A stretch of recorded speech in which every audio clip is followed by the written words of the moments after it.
Hello students, welcome to Academy Plus. I am Parul, your biology tutor. देखो बच्चों, last lecture में हमने cell के बारे में पढ़ा था कि cell is the fundamental unit of life, और हमने सेल की डिस्कवरी के बारे में पढ़ा था कि Robert Hooke discovered the cell. आज हम कुछ आगे की स्टोरीज डिस्कस करेंगे सेल के बारे में। तो आज जो हम स्टोरी डिस्कस करेंगे उसका टाइटल है सेल थ्योरी। तो आज की हमारी स्टोरी का नाम है सेल थ्योरी। ये थ्योरी बहुत पुराने या फिर कहें कि कहानी बहुत ही पुराने टाइम की है। 1838 की बात है। 1838 की बात हम कर रहे हैं और इस कहानी के दो कैरेक्टर्स हैं। दोनों के दोनों जर्मन हैं, दोनों के दोनों रहने वाले हैं जर्मनी के, इट मीन्स हुए जर्मन। और दोनों का दोनों काम क्या करते हैं? दोनों साइंटिस्ट हैं, और वो भी बायोलॉजिस्ट, मतलब ये लिविंग ऑर्गेनिजम्स पे अपनी रिसर्च करते हैं। ठीक है, तो कहानी का नाम हो गया सेल थ्योरी। इस कहानी के दो कैरेक्टर्स कौन कौन से हैं? एक है मैथियस शेलाइडिन और दूसरे हैं थियोडोर शेवोन। दोनों के दोनों जर्मन बायोलॉजिस्ट हैं, और दोनों में से एक का काम है प्लांट्स पे अपनी रिसर्च करना। और ऐसे बायोलॉजिस्ट जो प्लांट पे अपनी रिसर्च करते हैं उन्हें हम कहते हैं बोटनिस्ट। तो एक हमारे कैरेक्टर बोटनिस्ट है और दूसरे हमारे कैरेक्टर हैं ज़ूलॉजिस्ट, मतलब इन्होंने स्टडी की एनिमल्स पे। ठीक है, एक ने अपनी ऑब्जर्वेशन की 1838 में और एक ने अपनी ऑब्जर्वेशन की 1839 में। क्लियर? तो टॉपिक और हमारी कहानी का नाम सेल थ्योरी। दी किसने, फॉर्मुलेट किसने की? तो cell theory was formulated by two German biologist. एक का नाम है मैथियस शेलाइडिन और दूसरे का नाम है थियोडोर शेवोन। दोनों के दोनों जर्मन बायोलॉजिस्ट हैं। एक ने प्लांट्स पे अपनी रिसर्च की और एक ने एनिमल्स पे अपनी रिसर्च की। प्लांट्स पे जो साइंटिस्ट रिसर्च करेंगे उन्हें हम कहेंगे बोटनिस्ट, और जो एनिमल्स पे करेंगे उन्हें हम कहेंगे ज़ूलॉजिस्ट। ओके, अब देखिए, इन्होंने जो हमारे पहले वाले कैरेक्टर की बात कर रहे हैं, इन्होंने बहुत सारे एनिमल टिश्यूज को स्टडी किया। एनिमल प्लांट टिश्यूज को स्टडी किया। अब कल ही मैंने आपको बताया था कि जो टिश्यूज होते हैं वो tissues are made of cells. तो इन्होंने जो प्लांट टिश्यूज को स्टडी किया तो इन्होंने क्या ऑब्जर्व किया? इन्होंने देखा कि जितने भी प्लांट टिश्यूज हैं, all plant tissues are made of one or more types of cells। ठीक है, क्या ऑब्जर्व किया मैथियस शेलाइडिन ने? इन्होंने प्लांट टिश्यूज को स्टडी करते हुए पाया कि जितने भी प्लांट्स हैं उनके टिश्यूज एक या एक से ज्यादा टाइप्स की सेल से बने होते हैं। सेल क्या है? छोटे छोटे कंपार्टमेंट्स। तो जितने भी टिश्यूज हैं वो इन छोटे छोटे कंपार्टमेंट्स से बने होते हैं। अब हम दूसरे कैरेक्टर की तरफ चलें, थियोडोर शेवोन। इन्होंने ऑब्जर्व किया एनिमल टिश्यूज को, और इन्होंने क्या ऑब्जर्व किया? देखिए ऑब्जर्वेशन क्या रही इनकी। इन्होंने ऑब्जर्व किया कि जितने भी एनिमल्स टिश्यू हैं वो भी प्लांट्स की तरह सेल से ही बने होंगे। तो all animal tissues are made of cells. Okay, दोनों की ऑब्जर्वेशन भी सिमिलर रही। एक ने प्लांट टिश्यूज को देखा और पाया कि ये भी सेल से बने हैं। दूसरे ने एनिमल टिश्यूज को ऑब्जर्व किया और देखा कि ये भी सेल से बने हुए हैं। और एक और चीज जो इन्होंने ऑब्जर्व की, इन्होंने देखा कि जो प्लांट्स हैं उनकी सेल के बाहर एक हार्ड कवरिंग होती है जिसे हम सेल वॉल कहते हैं, और ये कवरिंग एनिमल सेल्स के बाहर नहीं होती। तो अगर हम देखें, यहाँ पे मैं दो सेल्स बना देती हूँ। एक सेल है प्लांट की, ये प्लांट सेल है, अभी हमने इसको एक कंपार्टमेंट जैसा बना दिया है, और एक सेल है एनिमल की। ये एनिमल सेल है और इधर हमने बनाई है प्लांट सेल। तो क्या देखा था कि जो प्लांट्स है उनके बाहर, उनकी सेल के बाहर ऐसे एक थिक कवर होता है और इस थिक कवर को हम सेल वॉल कहते हैं। ये थिक कवर है सेल वॉल, जो कि प्लांट सेल के चारों तरफ तो प्रेजेंट है, बट ये कवर एनिमल सेल के चारों तरफ प्रेजेंट नहीं है। तो इनकी ऑब्जर्वेशन, एक ऑब्जर्वेशन इनकी क्या रही कि animal cells lack cell wall which is present around plant cells। Okay, तो देखिए थ्योरी जो हम पढ़ रहे हैं सेल थ्योरी, इसको फॉर्मुलेट किया दो साइंटिस्ट ने, एक का नाम है मैथ्यू शेलाइडन और दूसरे का नाम है थियोडोर शेवॉन। शेलाइडन ने प्लांट टिश्यूज को स्टडी किया और इन्होंने पाया कि प्लांट टिश्यूज एक या एक से ज्यादा टाइप्स की सेल से बने हैं, जबकि शेवॉन ने अपनी स्टडी में पाया कि एनिमल टिश्यूज भी सेल से बने हुए हैं। और साथ ही साथ इन्होंने पाया कि एनिमल्स की सेल के बाहर सेल वॉल प्रेजेंट नहीं होती, जो कि प्रेजेंट होती है प्लांट सेल के चारों तरफ।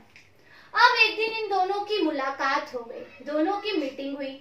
इन्होंने अपनी फाइंडिंग्स को, एक की फाइंडिंग ये, दूसरे की फाइंडिंग ये, इन दोनों ने अपनी फाइंडिंग्स को डिस्कस किया, कंपेयर किया और दोनों ने मिलके इसे एक थ्योरी का रूप दे दिया, जिसे आज हम सेल थ्योरी के नाम से जानते हैं।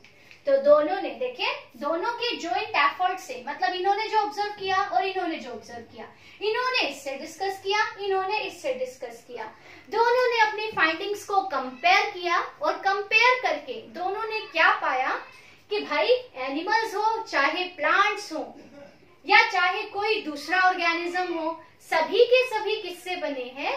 सेल से। अच्छा, तो अब हम इन दोनों को अगर एक साथ लिख दें, मतलब सेल थ्योरी के पोस्टुलेट्स की बात करें, क्या कहती है हमारी सेल थ्योरी? तो पोस्टुलेट, पहला पोस्टुलेट तो क्या होगा? All organisms are made of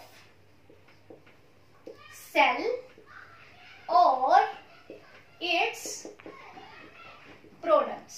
ठीक है, क्या हुआ? दोनों ने अपनी ऑब्जर्वेशन को कंपेयर किया और दोनों ने कह दिया भाई जो प्लांट्स है वो भी सेल से बने हैं और एनिमल्स है वो भी सेल से बने हैं। तो इसका मतलब हुआ कि सारे के सारे ऑर्गेनिजम्स ही सेल से बने हैं या उसके प्रोडक्ट से बने हैं। सेल के प्रोडक्ट्स हो गए जैसे टिश्यूज, ऑर्गेन्स, तो सभी इन्हीं से बने होते हैं। और हम इसको कह सकते हैं and cell is the structural and functional unit of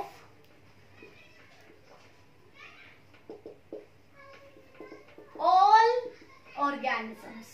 क्योंकि सभी ऑर्गेनिजम्स की बॉडी का स्ट्रक्चर, देखिए स्ट्रक्चरल मतलब स्ट्रक्चर से रिलेटेड, तो जब जितने भी ऑर्गेनिजम्स होते हैं उन सभी की बॉडी का स्ट्रक्चर किससे बना है? सेल से। इसका मतलब सेल क्या हुई? Structural unit. और बॉडी में जो भी एक्टिविटीज हो रही हैं वो एक्टिविटीज भी कौन परफॉर्म कर रहा है? सेल। तो इसका मतलब सेल क्या हो गई? Functional unit. तो दोनों ने अपनी फाइंडिंग में क्या लिखा कि भाई जितने भी ऑर्गेनिजम्स हैं वो सभी के सभी सेल से या उसके प्रोडक्ट से मिलके बने हैं। सेल के प्रोडक्ट्स जैसे टिश्यू, ऑर्गन्स हो गए। और इसका मतलब हुआ कि सेल ऑर्गेनिजम्स की बॉडी की स्ट्रक्चरल और फंक्शनल यूनिट है, क्योंकि सभी ऑर्गेनिजम्स की बॉडी का स्ट्रक्चर सेल से बना है और बॉडी में जो काम हो रहे हैं, जो फंक्शंस हो रहे हैं, वो भी कौन परफॉर्म कर रहा है? सेल। ओके, अब देखिए ये तो था सेल थ्योरी का पहला पोस्टुलेट, बट ये दोनों ही ये नहीं बता पाए कि बॉडी में नई सेल्स कैसे बनती है, क्योंकि दिन भर में हमारी बॉडी में बहुत सी सेल्स मरती है और उनको रिप्लेस करने के लिए नई सेल्स बनती हैं। तो ये नई सेल्स बनती कैसे हैं? तो ये फाइंडिंग ये दोनों नहीं बता पाए। इसके लिए यहाँ पे हम कंट्रीब्यूशन पढ़ेंगे अपने तीसरे कैरेक्टर का। कहानी में एक ट्विस्ट आ गया, कहानी में एक नया कैरेक्टर आ गया और इस कैरेक्टर का नाम है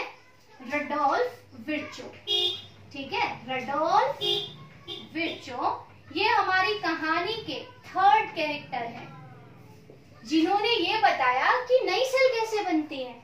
इन्होंने 1855 में एक अपनी फाइंडिंग दी और इन्होंने बताया कि new cells arise from the division of pre-existing cell. pre-existing cell. देखिए, प्री मतलब पहले से, जो सेल पहले से एग्जिस्ट कर रही है, मतलब पहले से जो सेल है जब वो डिवाइड करेगी तो उसके डिवीजन से नई सेल बनेगी।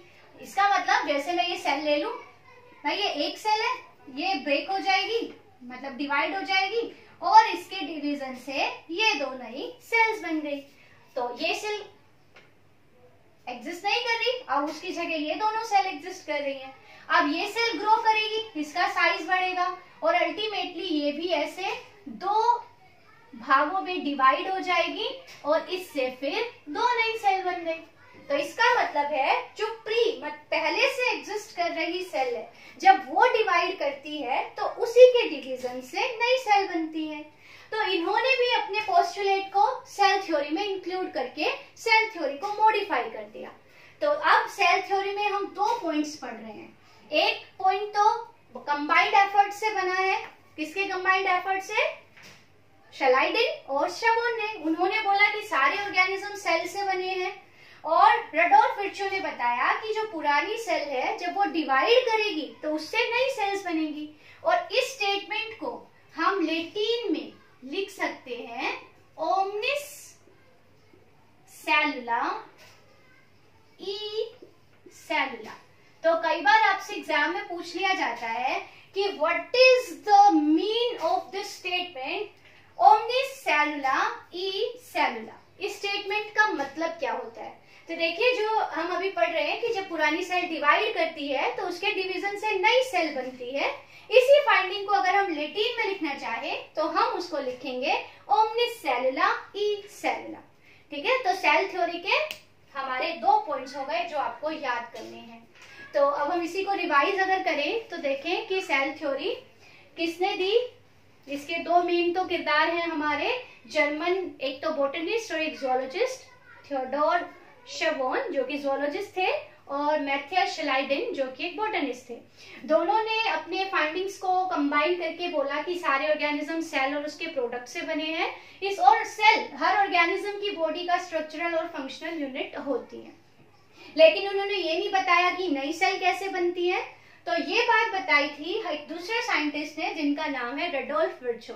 इन्होंने 1855 में बताया कि जो पुरानी सेल्स हैं जब वो ब्रेक होती है या फिर डिवाइड होती है तो उसके टूटने से नई सेल्स बनती हैं, यानी new cells arise from the division of pre existing cell.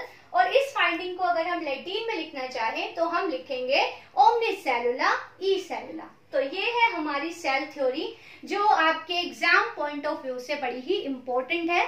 तो इसको आप लर्न करना ना भूलें। ओके, तो आगे जब हम वीडियोस अपनी देखेंगे तो उसमें हम अगले वीडियो में पढ़ेंगे सेल शेप के बारे में, साइज के बारे में और सेल के स्ट्रक्चर के बारे में। तो इस वीडियो में आपको यही लर्न करना है। आई होप आप सभी को ये समझ आया होगा। अगर आपके कोई भी डाउट्स हैं तो आप इसे कमेंट जरूर कीजिए। Thank you, have a nice day.